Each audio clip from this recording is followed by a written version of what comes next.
Thousands of Montana children are in a limbo called foster care. It's a system kids enter afraid and alone and often turn the age of 18 without finding a permanent home. That heartbreaking reality is known as aging out. Well, today, 3,900 Montana kids are in foster care, with nearly 500 of them awaiting adoption.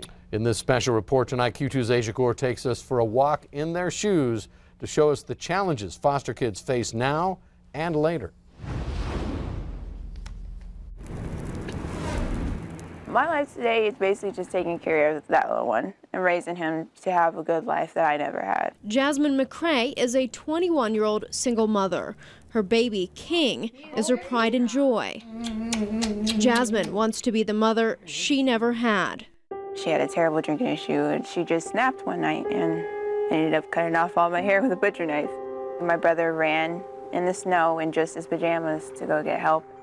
I do have a big scar on my head. That was the breaking point, the moment Jasmine and her 8 siblings were removed. She was just 13. Jasmine entered Montana's foster care system and lived with 5 different families over the next 5 years. I've been to Laurel, I've been to Senior, Skyview, and West. Before she graduated from any of those schools, Jasmine emancipated herself and dropped out.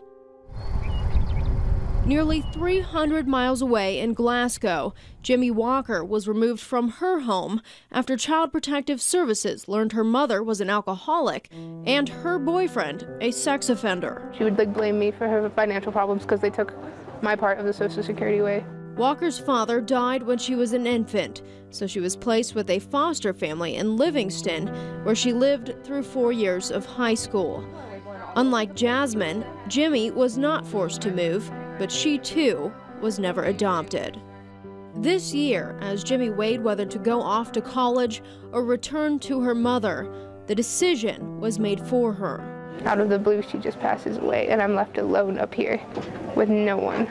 To cope, Jimmy is focusing on her classes at Montana State University in Bozeman, where she earned 2 scholarships.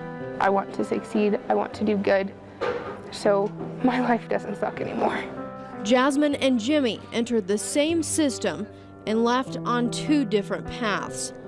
State data shows 65 Montana kids aged out just last year.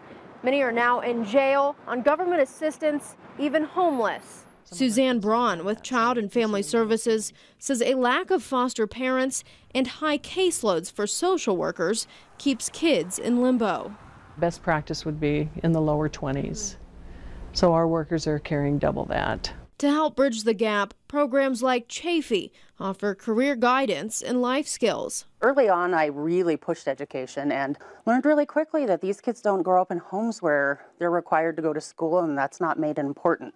I had to learn really early on that they didn't want to continue on in education, that wasn't a failure, that there's lots of ways to be out in the world and be successful. Chafee Director Stephanie Marquis says employment, housing, and parenting are all forms of success. She's mentored hundreds of kids in the Yellowstone County program. Only 2 graduated college. Their mental health gets in the way of all of this. So they have a lot of grief and a lot of trauma that they face that normal kids just don't have to go through. Tumbleweed crisis counselor Rebecca Perfett answers calls from teens in their darkest hour. I've had numerous calls of just, is there a place that I can stay tonight? A lot of the homeless teens that are just needing a warm place to stay. Perfett brings personal experience to the conversation. She was in foster care, shuffled through 5 different homes in just over a year. It's just feeling alone and not belonging to any family. No one's going to understand you. Perfett did not age out. She was returned to her mother. And Braun says that's the goal, reunification. But for many kids, home is too dangerous. Entering the foster care system should be an experience for them that reaches out and embraces them and wraps around them to get them the services that they need. But it also can come with a different set of trauma for children as well. As they navigate adulthood, it's not without the trauma they experienced as children. Jasmine and Jimmy tell me they want a system of care redesigned with kids in mind, one that offers options and gives foster kids a voice. In Billings, I'm Asia Gore, MTN News. Thank you very much, Asia. Wow. Neglect, abuse, and exposure to illegal substances are the most common reasons children are placed in foster care here in Montana. To learn more about how you can help, we invite you to visit our website, ktvq.com, for more information.